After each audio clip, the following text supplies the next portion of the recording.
abandoned my class.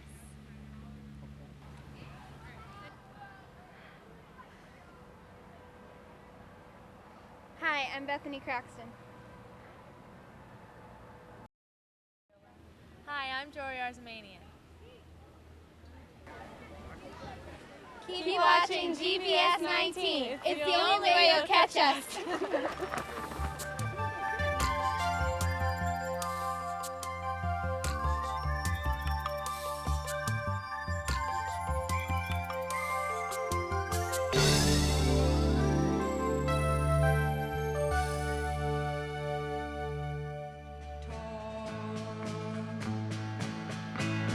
And if you go chasing rabbits and you know you're going to fall, tell 'em a hookah smoking caterpillar has given you the call. He called Alice when she was just small. He told me to look at my hand, for a part of it came from a star that exploded too long ago to imagine. This part of me was formed from a tongue of fire that screamed through the heavens until there was our sun. And this part of me, this tiny part of me, was on the sun when it itself exploded and whirled in a great storm until the planets came to be. And this small part of me was then a whisper of the earth. When there was light, perhaps this part of me got lost in a fern that was crushed and covered until it was cold. And then it was a diamond millions of years later. It must have been a diamond as beautiful as the star from which it had first come.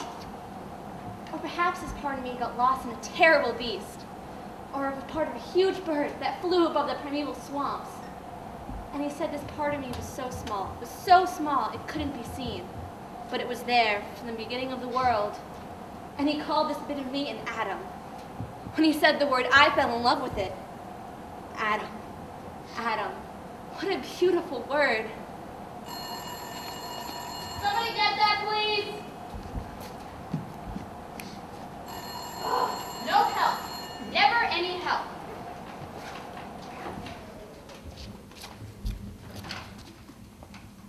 Hello? Yes, who's this? I hope there hasn't been any trouble at school. Oh, she's always been like that. She hardly says a word around here either. I always say some people were born to speak, and others just to listen. You know, I've been meaning to call you to thank you for that wonderful rabbit that you gave to Matilda. She and I just adored it, and it's gotten so big. Yes, it was thoughtful. I don't mean to change the subject, but are you that delightful young man that Tilly said hello to a couple of months back at the A&P? You were by the lobster tank, and I was by the frozen foods. That delightful and handsome young man? Why, yes, I very much would use the expression handsome. Yes, and well, I encourage her at every opportunity at home. Did she say that I didn't? Both my daughters have their own desks, and I put 75-watt bulbs right near them. Well, I think those tests are very much overrated, Mr. Goodman. Believe me, she is nothing like that in this house. Yes. Well, I'm sure with all of those modern techniques you must have, you can bring her out. That is the phrase, isn't it? Just as well as anybody else. I've tried everything, but it's simply useless. I mean, let's face it, she's just not a pretty girl, and she's going to have her problems. But I'm sure with all your charm and patience, she'll respond and improve to your satisfaction, Mr. Goodman. Are you married? That's too bad. I don't understand what's the matter with women today, letting a fine young man like you get away. Well, sometimes she just doesn't feel like going to school. You just said how bright she is, and I'm really afraid to put too much of a strain on her, especially after what happened to her sister. Too much strain is the worst thing in this modern world. And I can't afford to have two convulsives on my hands, now can I? I can't tell you how happy I am that you called. Believe it or not, you're the first teacher that's called as a preventative measure. Oh, the others, they wait until the damage has been done. But I bet Ruth wouldn't have had that breakdown if one of those teachers had taken the time to call me. Yes. Don't worry worry about Matilda. There will be some place in this world for her. And like I said, some were born to speak and others just to listen. It's been a true pleasure speaking with you, Mr. Goodman.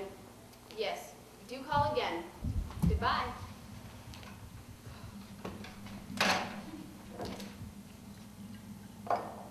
It wasn't very nice of you to tell them that I was forcibly detaining you from school.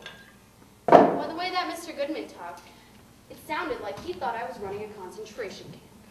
Do you have any idea how embarrassing it is to be accused of running a concentration camp for your own children? It's not embarrassing at all.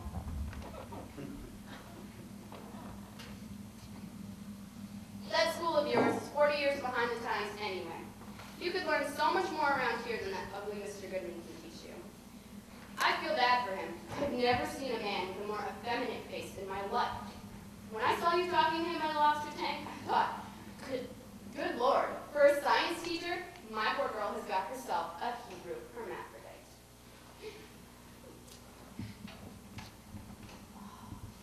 Of course, he isn't as bad as that Miss Hanley. The idea of her teaching girls gym is absolutely staggering. And you have to put me in the embarrassing position of giving them a reason to call me at 8:30 in the morning, no less. I didn't say anything. What do you tell them when they want to know why you stay home from school once in a while? I tell them I'm sick. Oh, you're sick, all right. The exact nature of the illness is not yet fully realized, but any daughter who would turn her mother in as the administrator of a concentration camp has got to be suffering from something very big.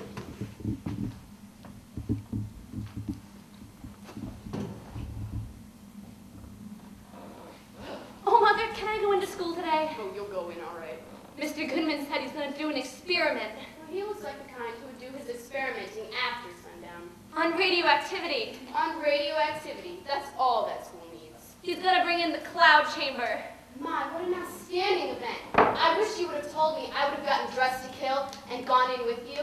I just love seeing the cloud chamber being brought in. You can actually see You're it. giving me a headache. Please, Mother. No, my dear, the Fortress of Knowledge is not going to be graced with your presence today. I have a number of exciting duties for you to do around here, not the least of which is rabbit droppings. I could do it after school. I found rabbit droppings even in my bedroom this time, and if you wait one more minute, this house is going to ferment. If you don't start moving, you're going to smell house and pepper. I could do it after Mr. Goodman's class. Do you want me to chloroform that thing right now? No. Then shut up. Do you have devil's kiss in here? It's in the bathroom.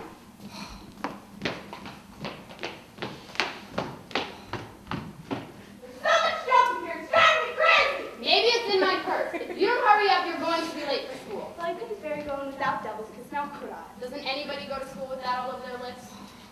Nobody I know. Except Tilly, that is. I bet if she had some on yesterday, they wouldn't have laughed at her so much. Why were they laughing? The assembly. Didn't she tell you about the assembly? Ruth, you didn't tell me she was in an assembly. Well, I just thought of it right now. How could I possibly tell you anything until I think of it? Did you ever stop to consider that? Some crummy science assembly. What is she talking about? I thought she would have told the whole world. Imagine, standing right in front of the assembly with everybody laughing at her. Ruth, be quiet. What is she talking about? I don't know. You don't know? My heavens, she was a sight. She had that low jumper on, the faded one with the collar and the raggedy slip that showed all over. And her hair looked like old spaghetti. You're exaggerating. And she was cranking this model or something. The atom. This model of the atom. It had this crank in a long tower so that when you turned it around, all these colored balls went spinning around like crazy. And there was old Tilly, looking weird as a coot, cranking away while some boy read a stupid speech. And everybody burst into laughter until the teachers yelled at them to stop. All day long, kids kept coming up to me saying, "Is that really your sister? How can you bear it?" And you know what Chris Burns says to me? "She looks like the one that went to the loony doctors." I could have kissed him right then and there. Matilda, if you can't get yourself dressed to go to school in the morning, you're never going to go again. I don't like the idea of everybody laughing at you, because when they're laughing at you, they are laughing at me. And I don't want you cranking any more atoms. You're almost got a devil's kiss. Well, maybe if you didn't put so much on, it would last longer. Who's that calling? Matilda turned me into the Gestapo. Can I get a cigarette this morning? Okay.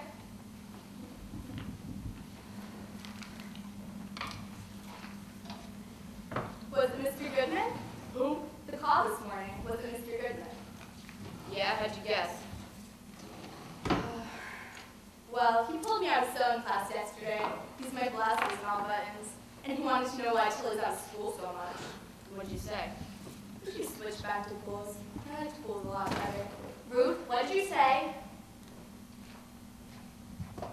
I told him you were sick. And when he wanted to know with what, I told him you had leprosy. Didn't. You should have seen his face. He was so cute. And I told him you had ringworm and gangrene. What did he say? And I told him you had what Mother's last patient had. What you want to call it? Hepatigo? Yeah, something like that. Tell me you didn't.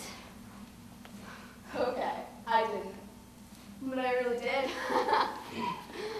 He knew you were kidding. And then I told him to go look at the history, and then he find out once they go look at the history, then they don't bother me anymore because they think I'm crazy. Ruth. And I told him the disease you had was fatal, and that there wasn't much hope for you. A little higher? What kind of history is it? Just a little folder, story of our lives in it.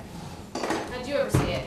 I read it all last term in gym class when Miss Hanley dragged me out because I didn't want to climb the ropes, and I told her my skull was growing. A little lower, please. Lower! Higher! I really wish you'd make up your mind! If you switch back to pools, it might be worth it, but these are awful!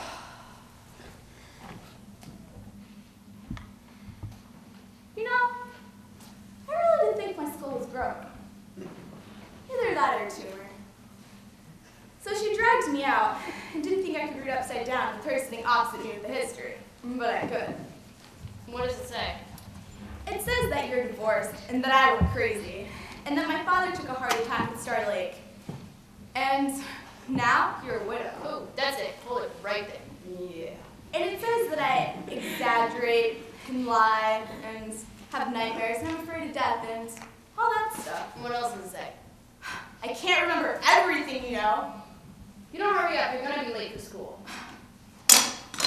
Remember this, remember that, remember this, remember that, remember this, remember that, remember this. Remember that!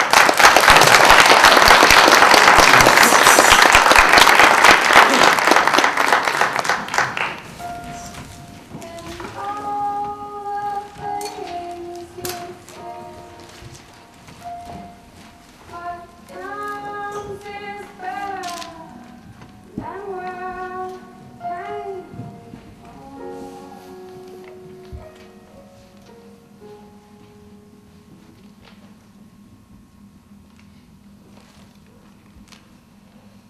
Today I saw it. Behind the glass, a white cloud began to form. He placed a small piece of metal in the center of the chamber, and we waited until I saw the first one. A trace of smoke that came from nowhere, and then disappeared. And then another, until I knew it was coming from the metal. They looked like water sprays from a park fountain. And they went on and on for as long as I watched. And he told me the fountain of smoke would come forth for a long time. And if I wanted to, I could have stayed there all my life, and it would have never ended.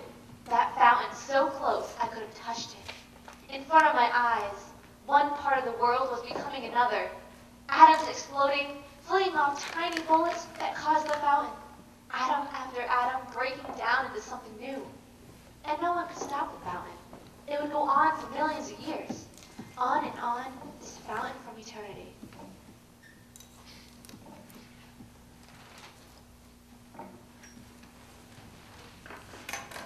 You know, I thought we had everything, but leave it to you to think of the one thing we're missing.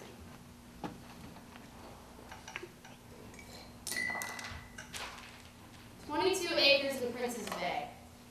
Small pond. $6,000. That's cheap. I'd take a look at it if I had any money. What kind of seeds are they? Marigolds. They've been exposed to cobalt-60. If there's one thing I've always wanted, it's been a living room planted with marigolds that have been exposed to cobalt-60. While you're at it, why don't you throw a tomato patch in the back?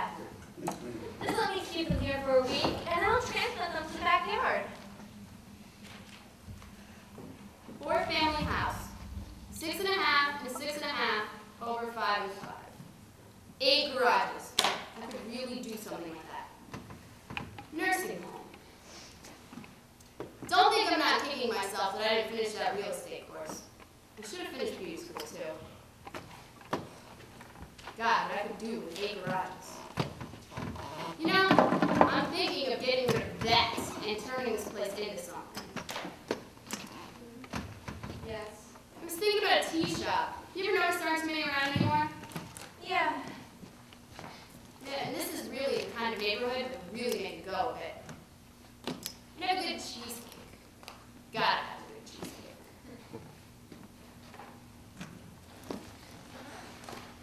8 times 8. Well, 8 times 8 if you're falling down. That's $64 a month. I swear, money makes money. What's 1260? It's something that causes changes in seas. Oh, Mother, he set up the cloud chamber just for me and taught me about radioactivity and half-life, and he bought the seeds for me. What's that like?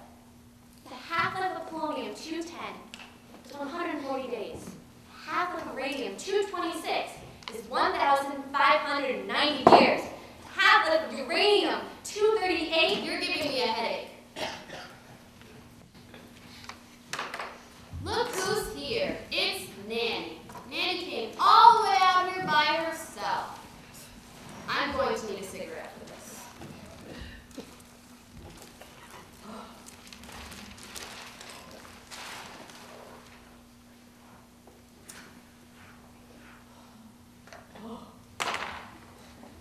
Hi, Nanny.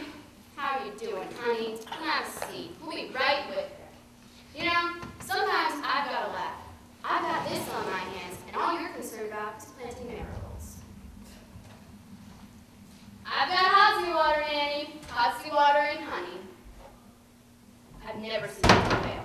Every time we go to have a cup of coffee, I see this face with the curtains. You know, I wonder what she'd do if I poured this over her head. She probably wouldn't even notice.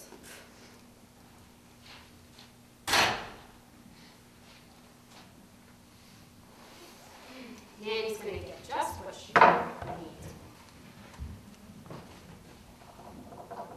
Something wrong, Nanny?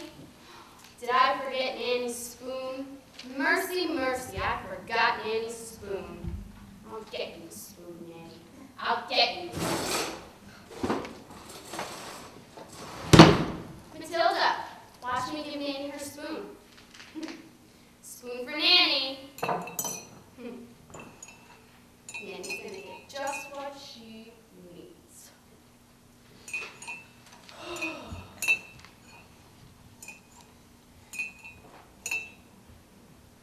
Science, science, science.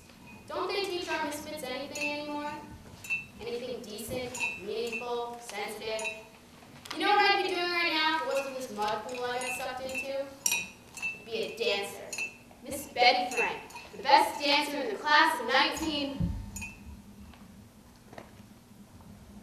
1 minute, I'm the best dancer in school. Head of the whole crowd, smart as a whip. One mistake. That's how it starts. Marry the wrong guy and he'll have you tied down for the rest of your life with 2 stones around your neck. When I was going to that lousy high school, I was the most respected kid you ever saw. I always used to wonder why everybody always said, why, just yesterday, why, just yesterday, why, just yesterday. Next thing I know, I lost my dancing legs and got varicose legs.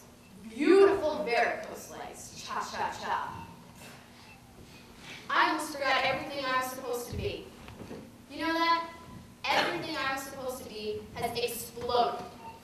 Nanny, hurry up with that honey. Exploded. I gotta kick you out right now and open up that tea shop tomorrow. I can feel it. The first thing I'll do is get rid of that rabbit. Yes, Mother. You think I'm kidding, don't you? No, Mother. Because I'm not. Here it is, Matilda. Here's a new word for you. Trichloromethane. Do you know what that is? It's chloroform, and I'm saving it for that Angora manure machine of yours. Speaking of manure machines, is Nanny ready to go make duty? Nanny's always ready to go to duty. Nanny's a good goody. Nanny's good goody girls get good goody things. God watches over good goody girls, doesn't he, Nanny? Half-Life. You want to know about Half-Life? You're looking at the original Half-Life. I got a daughter with half a brain. Another daughter who's half a test tube. Half a course. A house half full of rat crap and half a husband. Me and Cobalt 60.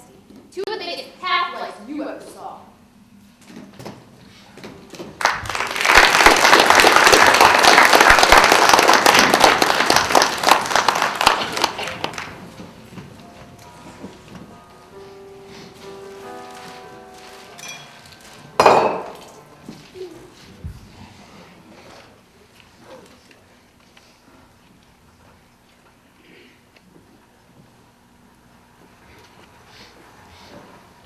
Mr. Goodman, please. How would I know if he's got a class? Mr. Goodman? Mr. Goodman, are you Mr. Goodman? Oh, excuse me, Miss Ferguson. Yes, I'll hold.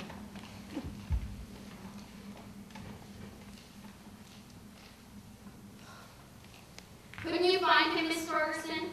Oh, Mr. Goodman, excuse me. You'll never guess who this is. It's Mrs. Hunsdorfer from the Frozen Foods?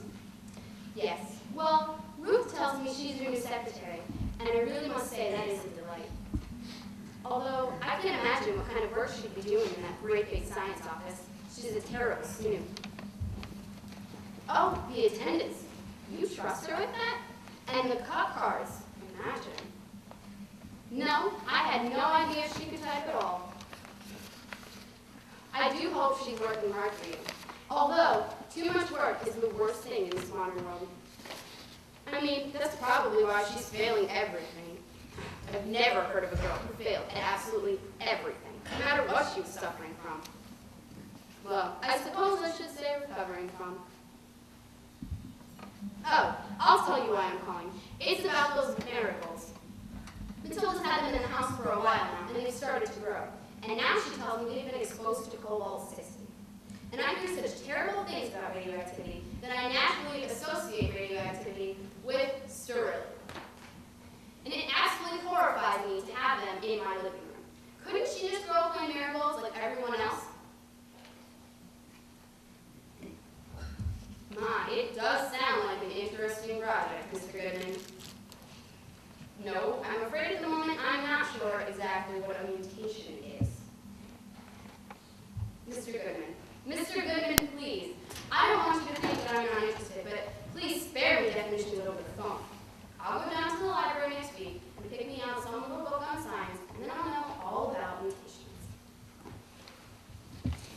Well, I was just concerned, and I thought prevention was better than attraction. But you put my poor mother's heart at ease. You know, our high school really could use more fine, exciting young men like you, Mr. Goodman. And I really do mean that. Really, I do. Goodbye.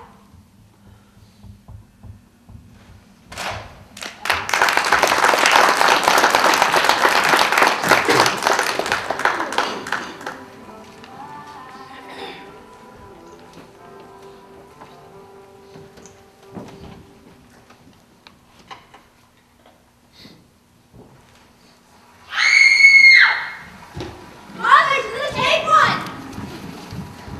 Don't go!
be warned.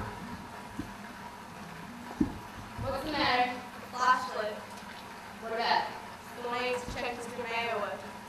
So it is. We don't need it. No! Do you want to hear how they happened in history? No.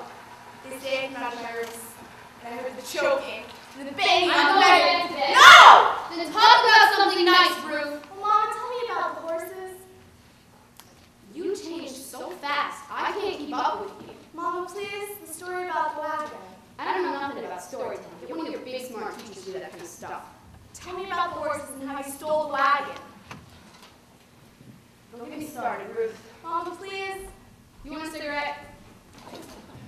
Tell me about the part where they shoot the horses, though. You know the whole story. Apples, pears, cucumbers. No, it's apples, pears, cucumbers. Apples, pears, cucumbers. How'd you get the wagon without me seeing you? Well, that was easy. Every day my father would come home from work, and he'd make the both of us a sandwich.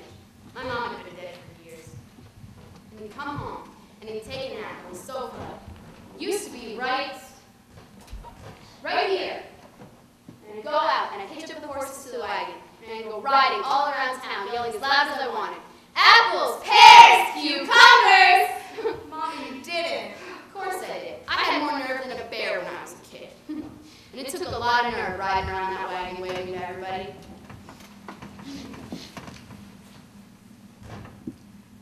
Did he find out you took the wagon? Did he find out? He came running up the street after me and started spanking me right on top of the wagon. Didn't hurt, but God, was it embarrassing. I had one of those penny marshmallow chips in the back pocket of my overalls, and it got all squished. You better believe I never did that again. You would have loved him, Ruth. My father, you would have gone out on the wagon with him all around Stapleton, yelling as loud as you wanted. Apples, pears, cucumbers. No. Cucumbers. You know, he'd only be about 65 now. My father made up for all the other men in the world, Ruth. You would have loved him. If only you two could have met.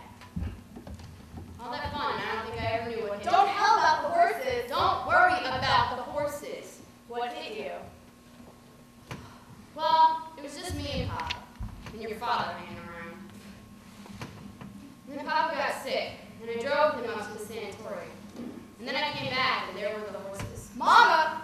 I had the horses taken care of. Anyways, Papa got real sick, and he begged me to marry to make sure I'd be taken care of. But if he'd seen the way I was taken care of, he'd turn over in his grave.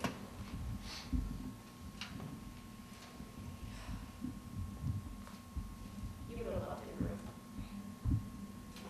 And the nightmares. Do you want to know the nightmares I used to have? I never had nightmares about your father, or the fights we used to have, the divorce, or even his thrombosis. He deserved that. Do you want to know the nightmare that kept coming back and back? I'm riding around on the wagon, only it's new one, and shiny, and it's being pulled by beautiful white horses, not dirty old work horses. These are like circus horses, with long manes and tinsel. You're gonna laugh. But I'm wearing this lovely gown covered in jewels, and my hair is piled on top of my head with a long feather in it. And the wagon's full of yellow apples and grapes and green squash, and I'm riding around waving to everyone, yelling as loud as I want, apples, pears, cucumbers!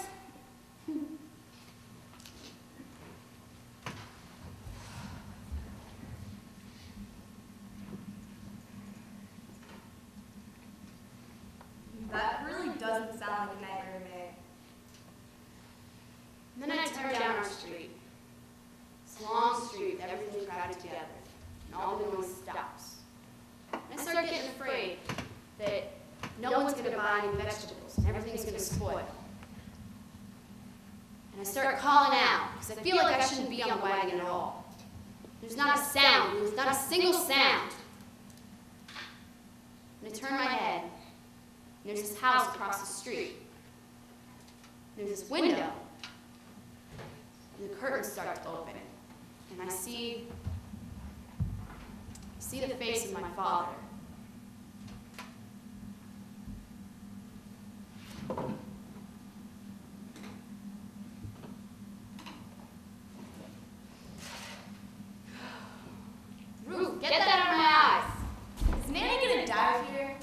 No. What are you gonna do with her? Get rid of her. Oh. Oh, God. Are you crying? What's left for me, Ruth? What, Mama? What's left for me?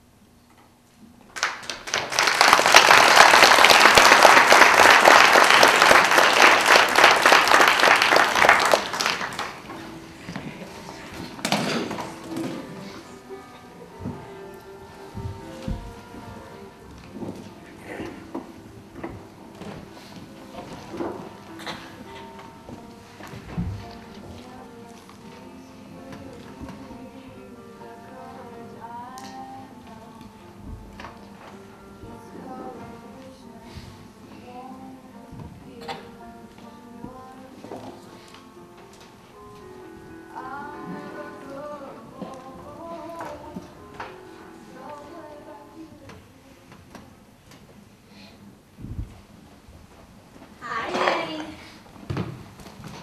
My, Peter, look at the marigolds. Ready to come out? I know it's been a long day.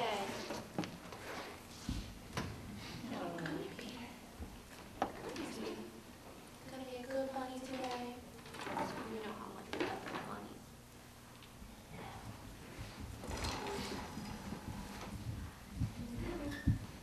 Look at Peter, Nanny. Look at Peter, Nanny. Oh, he's so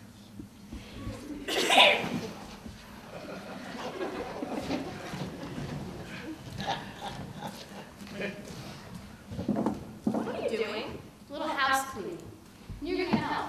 You can start by getting rid of that rabbit. I'm being generous. I'll let you give it away. Far away. Give it to that Mr. Goodman. I chloroform that thing, but your crazy sister with broken convulsions for 50 years. And I paint a house that vibrates. And get rid of those sterile miracles. They stink.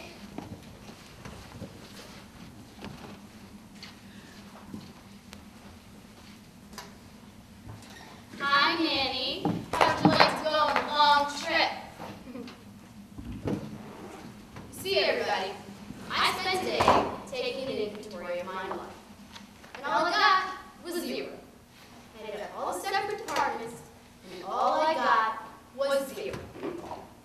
0, 0, 0, 0, 0. Do you know how to pronounce that with all your grammatical schooling and fooling? You pronounced it, ooh, like a monk. Right, Nanny? Right, Nanny? So by the end of the week, I want you to get rid of that cotton-tailed compost heap, and we'll get you a job down at the 5 and 10 cent store. And if you don't do all with the public, we'll fix you up with a nice machine. Doesn't that sound nice? Hey! Can you believe it? I didn't tell Chris Burns came up to me and told me to do geometry. And then Mr. Goodman himself from the 8th period in the office loves eavesdropping. Aren't you so happy you could bust? Silly, how could you? I'm so proud, Mom. I can't believe it. Everybody was talking about it, and nobody. Well, it was the first time they all came up screaming about her, and I said, yes, she's my sister. She's my sister, my sister. Yes, Sarah. Get your hands off my personal property. Scratch your back later. I don't want you to touch me. Fine. Has he called yet? Oh my God, I can't believe it. I just can't. Has who called yet? Well, it's Mr. Goodman's private secretary. I'm not supposed to tell you, but you're going to be getting called from school. What is she talking about? I was in the science fair at school. Oh, Tilly, how could you? She's fantastic, Mama. She's the finest in the science fair. There are only 5 of them out of the hundreds and hundreds. She won for those plants over there. They're freaks. Isn't that a scream? Dr. Berg picture himself, the principal. And Mr. Goodman said she's going to be like another Madame Pasteur, and he's never seen a girl do anything like that before. And I said, yes, she's my sister. That's my sister. Oh my God, that's him. Mama, answer before it hangs up! Mama!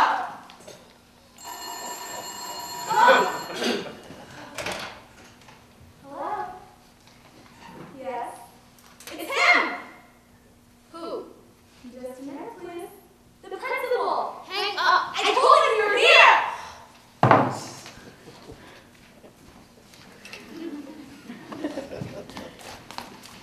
Hello? Yes, I know who you are, Dr. Berg. Couldn't you get someone else to do it? There's an awful lot to do around here, because she's not as good about her home duties as she is about Man in the Moon Marigolds. Me? What do you want with me up on that stage? Well, the other mothers can do as they please. I would have thought you had enough in your history without... I'll think about it. Good night, Dr. Bird. I said I'd think about it. What did he say? How could you do this to me? How could you let that man call this house? I have nothing to wear. Do you hear me? I'm going to look just like you on that stage. Ugly little you. Do you want them to laugh at us? Laugh at the two of us? Mother, aren't you proud of her? Mother, it's an honor. Oh, God. But nobody laughed at me. Oh, my God. Oh, my God. Oh, my God.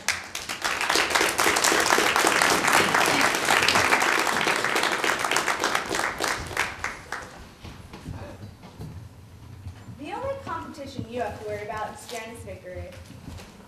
They say she caught it near Princess Bay Boulevard, and it was still alive when they took the skin off. Well, just let me do this. Oh, I'm sorry I touched it, really. Why don't you go feed Peter? Because I don't feel like feeding Peter.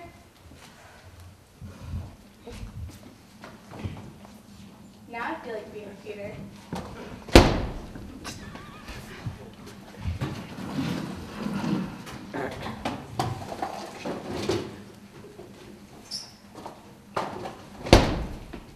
They say it screamed for 3 minutes when she put it in because the water wasn't boiling yet. How much talent does it take to boil the skin off a cat and put the bones back together? That's what I want to know.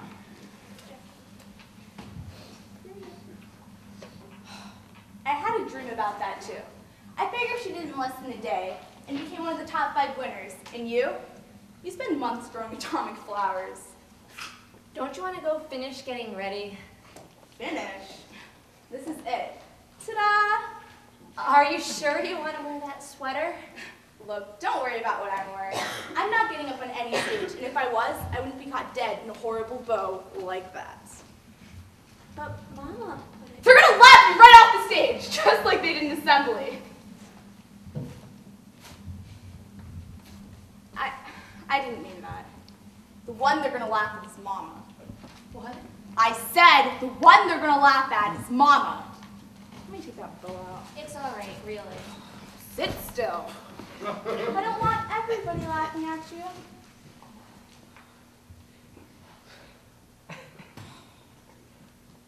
You know what? Just take it out yourself. Can you hand me that brush? I don't want to look like I'm doing all the work here. What made you say that about Mama? I heard them talking in the science office, Mr. Goodman and Miss Hanley. She's getting paid $12.63 staff for on this thing. What were they saying? Miss Hanley was telling Mr. Goodman about Mama when she found out you were one of the top 5 winners. And Mr. Goodman wanted to know if there was something wrong with Mama because she sounded crazy over the phone.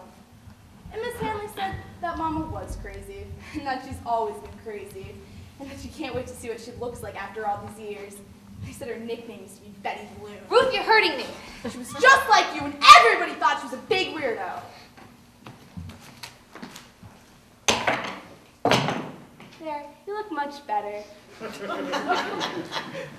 Anybody put you in a pot of boiling water, I'd kill them. Do you know that? What do they call boiling the skin off a cat anyways? I call it murder. They say it was hit by a car, and Janice just scooped it right up, and before you could say bingo, it was screaming in a pot of boiling water. You know what they're all waiting to see? Mama's feathers. That's what Miss Hanley said. She says she blabs as though she was the Queen of England and acts as proper as can be, and her idea of getting dressed up is putting on all the feathers in the world and going as a bird. Always trying to get somewhere like a great big bird. It doesn't matter. Just don't tell Mama. I went to her room today, and sure enough, she's got the feathers out. You didn't tell her what Miss Hanley said. Are you kidding? I just told her I didn't like the feathers, and I didn't think she should wear them. But it's Not like she listens to me. Doesn't matter. It doesn't matter? Do you think I'm gonna be laughed right off the school? Right out of the school with Chris Burns there and all? With her spaghetti hair and her feathers? All Miss Haley splitting her sides. Just promise me you won't tell Mama. On one condition. What? Give Peter to me. Ruth, the task is almost here and I don't have my typewritten cards. Where are they? I mean it, give Peter to me. He belongs to all of us. Me, all for me. What do you care now that you got your stupid plans? He doesn't mean anything to you anymore. Will you stop it? If you don't give Peter to me, I'm gonna tell Mama that they're all waiting to laugh at her. Does he mean that much to you? Yes? All right.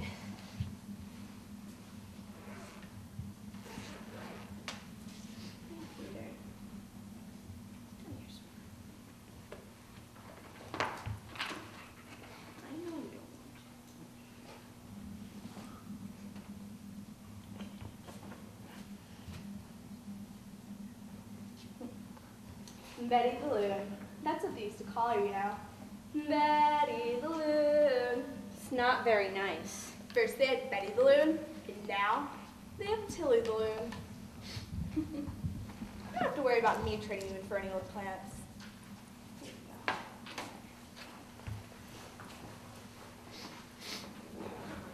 How much does it cost from a taxi here to school? Not much.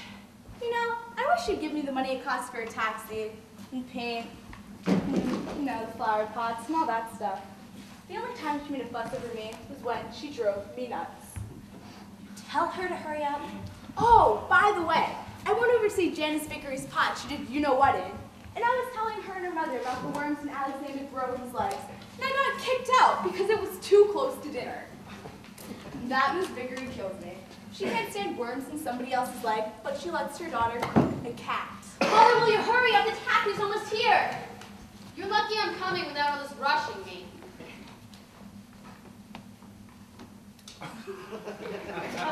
Mama, you're beautiful. Don't lay it on too thick. I already said I was going, and I suppose there's no way of getting out of it now. Do you mind telling me where you're going to be? And how do I go about getting on stage? Will they call my name or something? If you ask me, they should have sent all the parents home a mimeographed set of instructions. This is such a big event. Why didn't they do it right?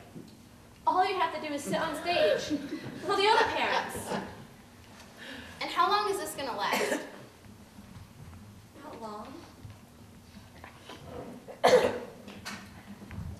You know, I hated that school when I went there, and I hate it now. I don't care if you win the whole damn thing. I'm not making any speech. I can hold my own anywhere, but ugh. Did you find your speech? Yes, Mama. Good. You know, if you grab the box, I'll get your note cards. I got a headache from doing all those titles, and you probably don't even like them.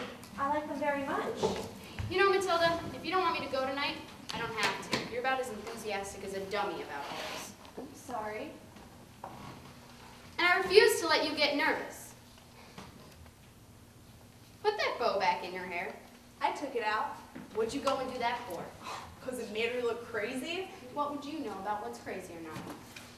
If that sweater were any tighter, it'd cut off the circulation to your chest.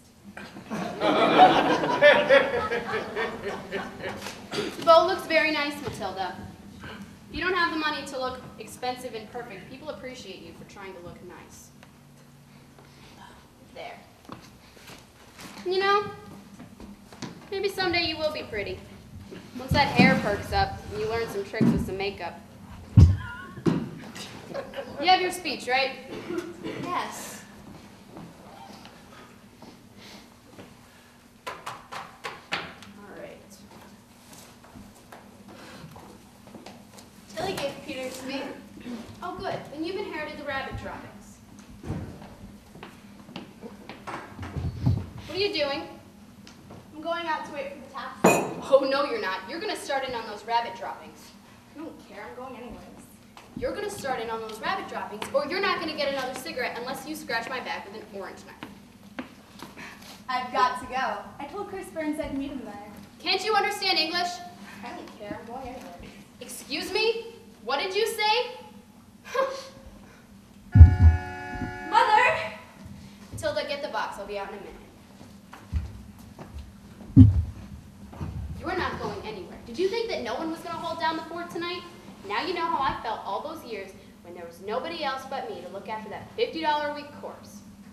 I don't ask for anything from you but respect. All I demand is respect.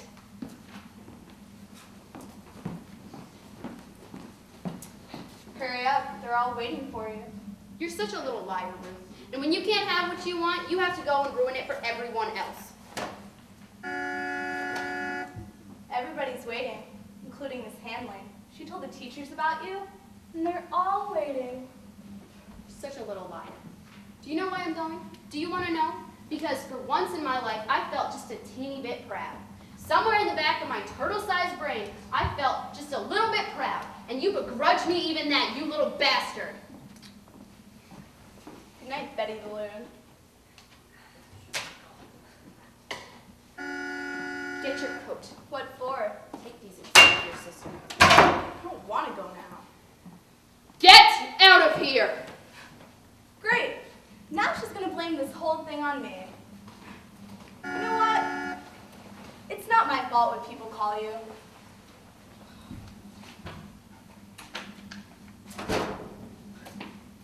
I'll tell her you'll be down at school later, okay? Okay? Fine. She won't answer me. What do I care?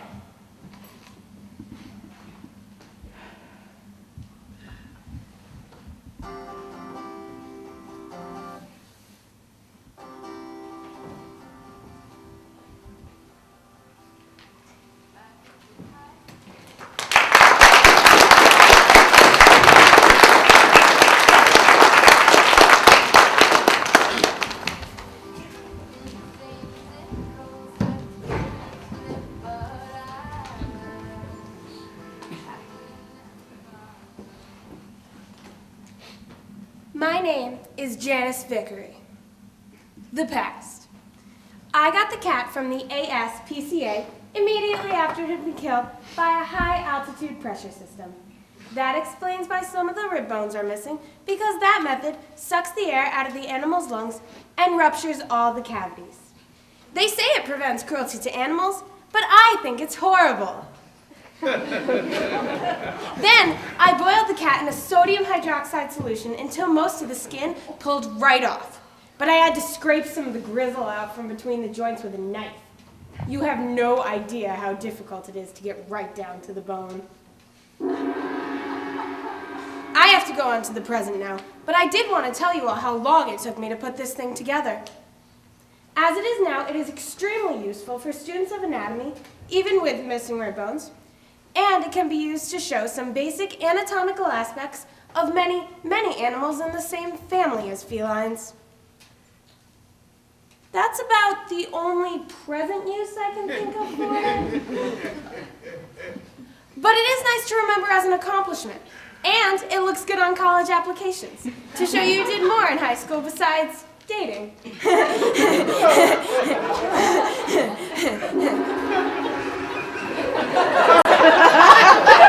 The future.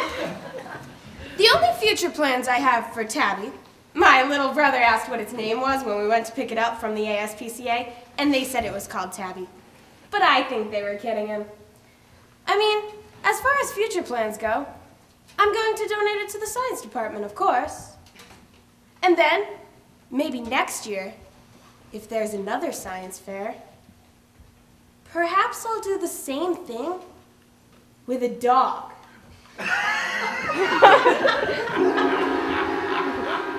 Well, thank you very much for your attention, and I hope I win.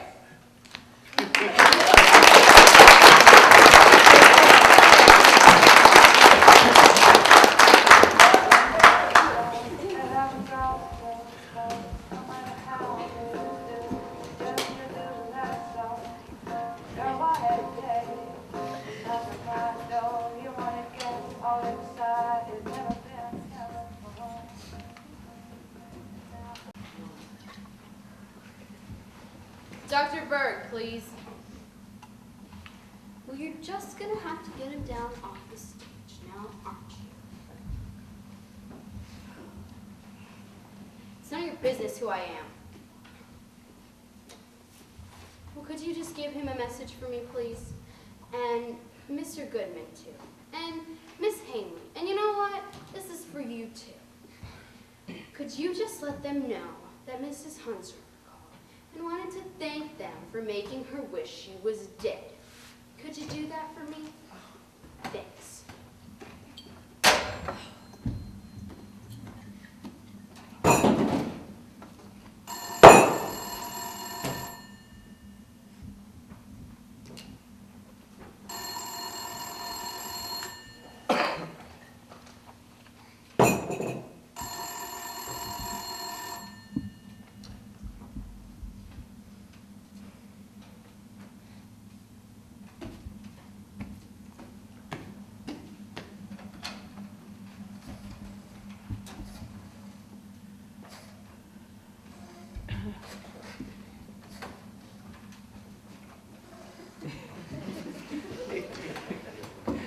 Hello. Yes, this is Mrs. Hansdorfer. No, Nanny's not deceased. I know that would be such a huge tragedy for you, wouldn't it, Miss Career Woman of the Year? Well, I was just calling to tell you that I want her out of here by tomorrow morning. Look, I told you when you rolled her in here that if I didn't like her, I wanted her to get the hell out. And guess what? I don't like her, so get her the hell out. Listen, if she's not out of here by noon tomorrow, I'll send her collect via ambulance, you son of a bitch.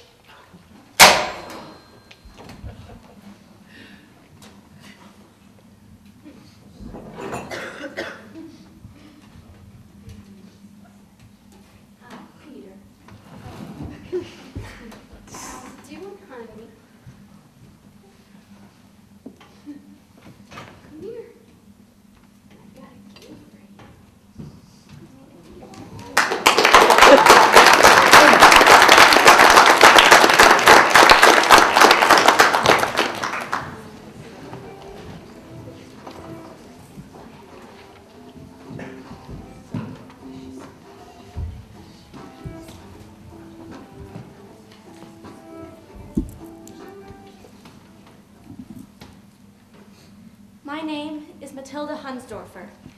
The past. The seeds were exposed to various degrees of gamma rays from a radiation source in Oak Ridge. Mr. Goodman helped me pay for the seeds. Their growth was plotted against time. The present. The seeds which are exposed to the least amount of radiation grew to be normal plants. The seeds which were exposed to moderate degrees of radiation grew mutations, such as double blooms, giant stems, and variegated leaves. The seeds which were exposed to high amounts of radiation killed or yielded dwarf plants. One day, when radiation is better understood, a day will come when the power from the exploding atom will change the world as we know it. Some of the mutations will be good ones, beautiful things, beyond our imaginations. And I believe this, and I believe this with all of my heart. The day will come when the power from the exploding atom will be able to make people thank God for the strange and beautiful thing that it is.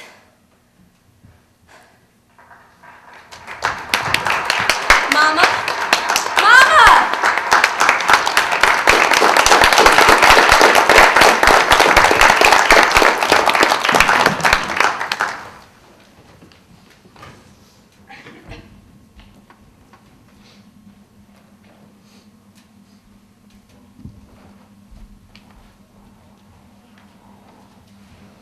Mama, where are you? Mama! Oh my God, I just can't believe what I just said. Mama, where are you? Mama? Yeah, please. Mama, she won! She won the whole thing, Mama! What's the matter with you? Didn't you hear me? She won the whole thing! Mama? What's the matter with you? Are you deaf? Ruth, if you don't shut up, gonna have you put away. That'd be you away, Betty the Loon. The rabbit's in your room. I want you to bury it in the morning.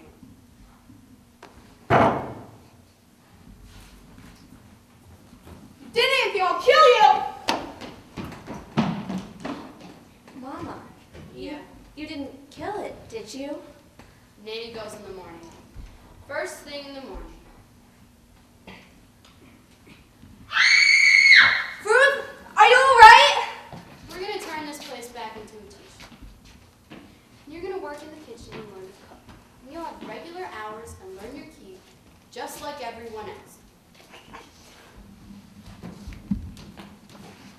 Mama, she's gonna go. Mama, help me. Ruth, you okay. Don't go. Mama. Get the wooden spoon.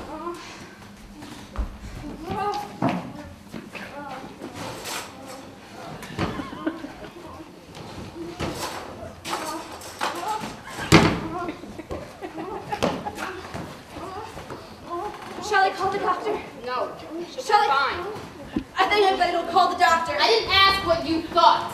We're gonna need every penny to get this tea shop up and running. I'm gonna go bury Peter in the backyard. Don't bury the towel.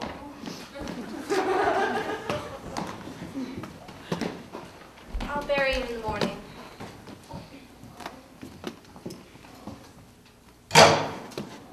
Matilda? Yes, Mama? I know, Mama. Hate the world.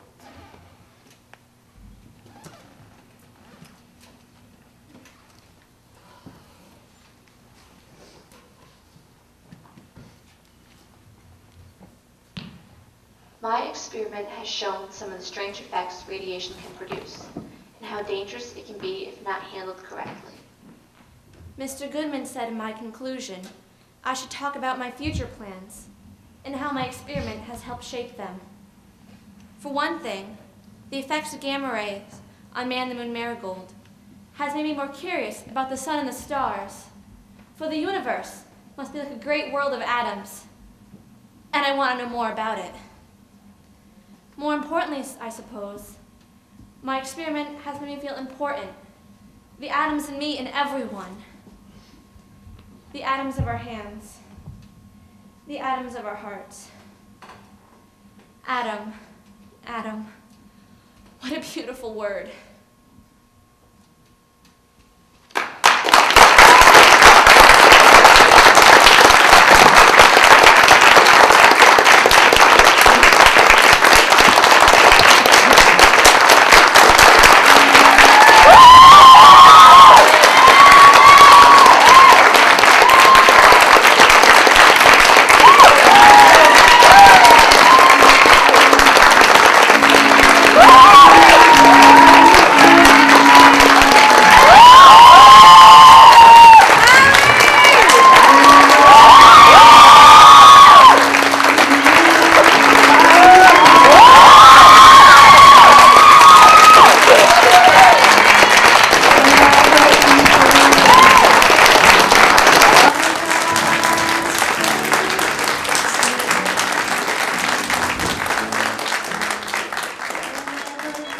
I saw her sitting in the rain, raindrops falling on her.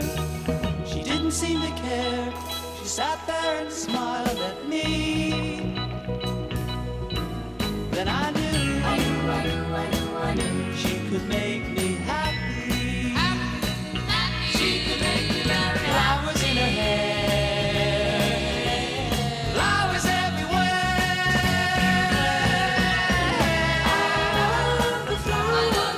Oh, I don't know just why. She simply caught my eye. She seemed so sweet and kind. She crept into my mind.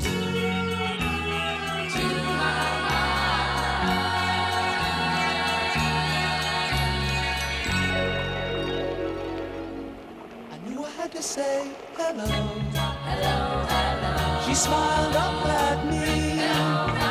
Then she took my hand and we walked through the park alone. Then I knew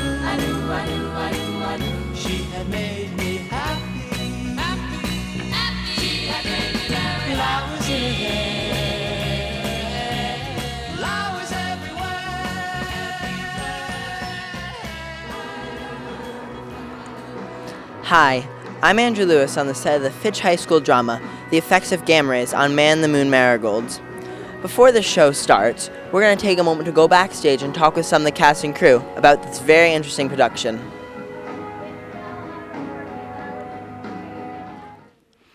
Hi, what's your name? Megan Mizek. Describe your character. Well, I am Matilda, or rather Tilly, and in the situation of the play, I am the daughter who involves herself in science to get away from the world, essentially. How does it change your performance by having the audience so close to you this year? It's definitely more intimate surrounding. It's more intimidating for me, especially, but sitting in the audience myself, watching scenes, it's a lot more intimidating in the audience. So it's just more personal, and it just adds a whole another energy to it, because when you're on stage, there is definite energy, but up close, it just kind of multiplies it by 10. What is the most important line or the defining moment of your character? I would have to say towards the end of Act 2, when she realizes that her mother will never like her, and her mother will, this is pretty depressing, but her mother will never like her mother will never accept her, and she accepts this and just kind of moves on. She's kind of the hope in the play, I suppose. So that's probably the most important part of my character. Well, thank you for talking to us. You're welcome.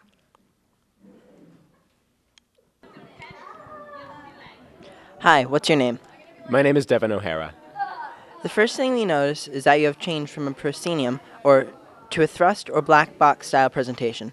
How does this type of stage layout affect your presentation? Well, things have gotten much closer, obviously, and so it's a big challenge for the actresses. They have to be used to acting so close and being so close to the audience. And also, it also gives us more opportunities as far as staging the actresses, where they are and how they face. And it adds a lot of new dimensions to everything. What has been the most satisfying part of producing this play? Well, it's always nice to see it done. I guess the most satisfying thing is a final product. How did interested students join the drama club? Well, they can join it. Most students hear it through the announcements at school, and they come to meetings. As far as getting involved with the production, most people try out. A lot of people who don't make it into the production itself help out on crew, but there's a lot of people who just do crew. We have a great lighting crew, costumes. It just tends to be, people who do drama, and you get involved with it. And it's always a lot of fun. Never any bad complaints. Why should anyone join the drama club? Well, it's a great, it's a lot of fun. We're a real a family, really. I've been in drama with kids who I don't have any other classes with, who I don't see, but it's always nice to know that I can come here and relax and have fun with these people. Thanks for talking to us. No problem.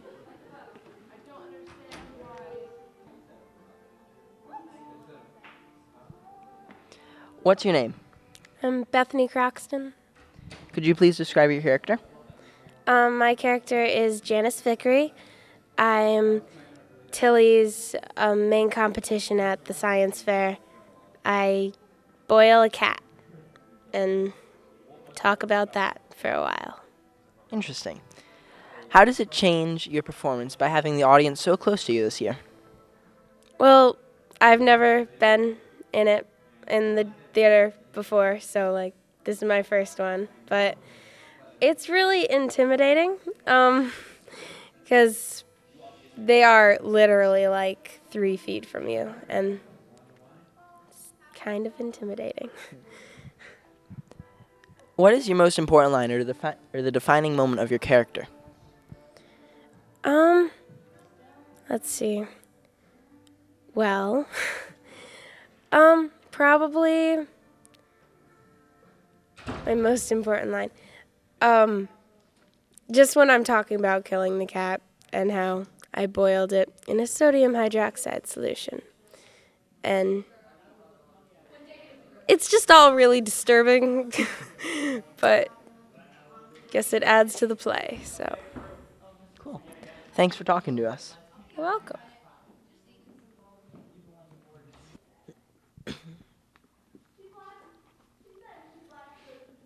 Hi, what's your name? My name is Hannah. What's your role in producing this play? I'm the costume director of this play. That's what I do. What was what was the hardest part for you in preparing the show? In preparing the show, it's difficult to get all the designing together, and it's also difficult to just make sure everybody has everything that they need. Sometimes you have to tweak certain costumes to make sure that they're fit for the scene, things like that. How did you work all this stuff out? Where did you get all the creative ideas from? They came from myself and my friend Georgia, who's also costumes director. And Mr. Rummel, of course, had a part in it, and also the actresses. What's your favorite part of the play? My favorite part would be when Amanda says the line, "I hate a house that vibrates." What does she mean by a house that vibrates?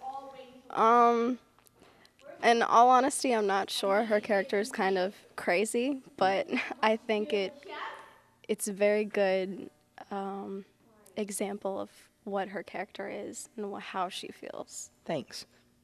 No problem.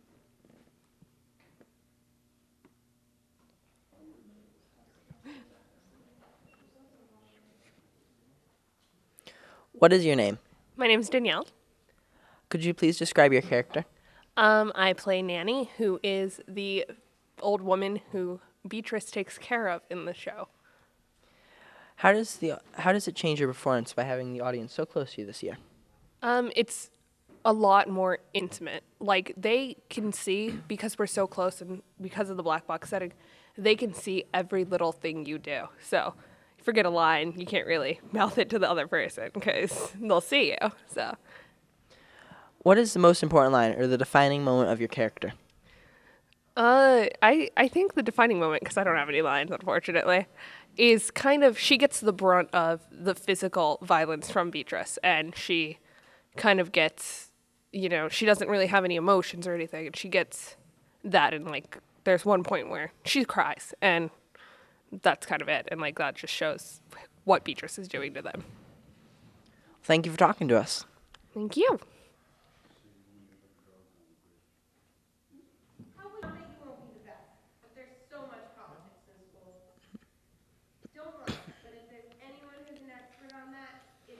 Hi, what's your name? Hi, my name's TJ Fordner.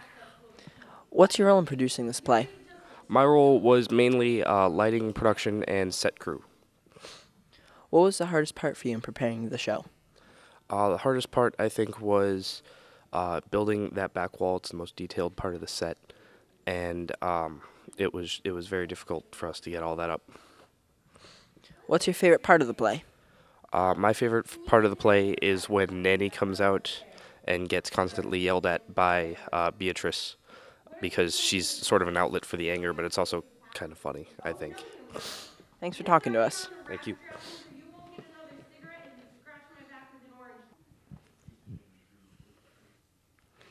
Hi, what's your name? My name's Allison Gentry. Could you please describe your character? Well, my character's name's Ruth, and she's the sister to Tilly, and her mom's Beatrice, and she lacks attention from her mother, so she goes out and gets attention the wrong ways, and she has epileptic seizures. How does it change your performance this year by having the audience so close? Well, it definitely makes it more intimate, and it makes you have to actually feel the emotions that you're portraying as a character. What is your most important line or the defining moment of your character? I think it's when she comes out with Peter and he's dead and she has a seizure. Thanks for talking to us. Yep, no problem.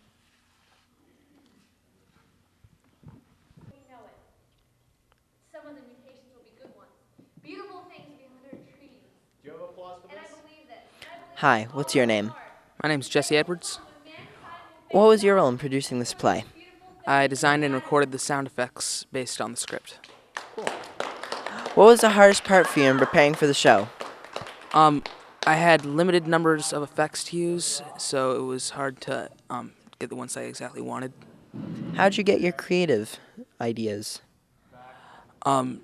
Well, most of the effects were in the script, and actually, the lead for sound, Vicky Porter, gave me my instructions, and then I used effects from some CDs and some effects that were built into my computer to construct the effects on GarageBand. Interesting. What's your favorite part of the play?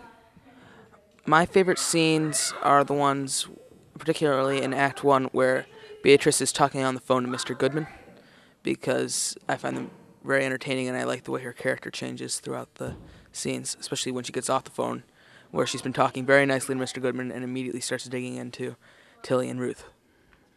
Thank you for talking to us. You're welcome.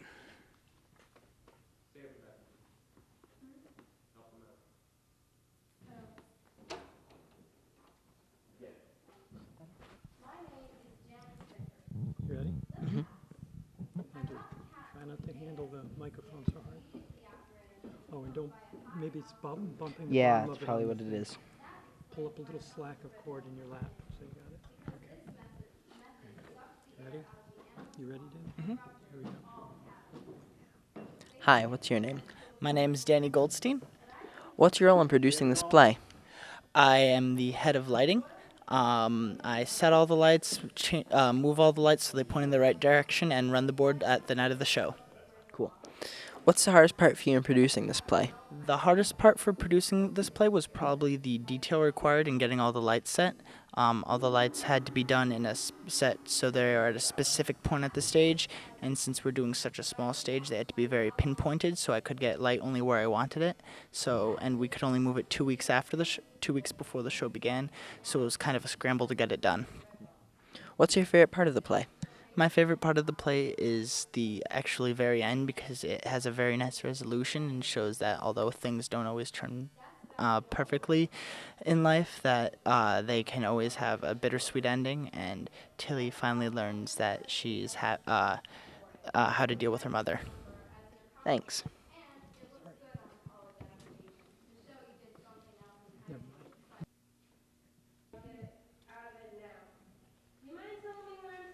Hi, what's your name? I'm Lizzie. What's your role in producing this play? Well, I'm an usher, and I helped build a set. Cool. I'm going to make you look good, all right? I'm going to have you do that once more. Good feeling.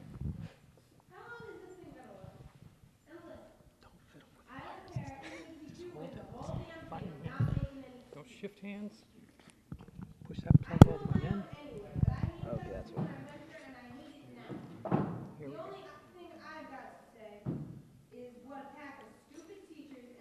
Hi, what's your name? I'm Lizzie. What's your role in producing this play? Well, I'm an usher, and I help paint and build a set. What was the hardest part for you in preparing the production? Well, like a few minutes before we had our rehearsal for right before the show, I pretty much painted the entire back wall, all by myself almost. What's your favorite part of the play? Well, I like the whole thing, but there's some parts I don't really remember, but they're awesome. Like when the contestants of the science fair give their speeches, and shows how different each one are. Thanks for talking to us. You too. Well, it looks like we have a great cast and crew assembled. Let's take our seats and watch the show. And if you go chasing rabbits, and you know you're going to fall, tell 'em all.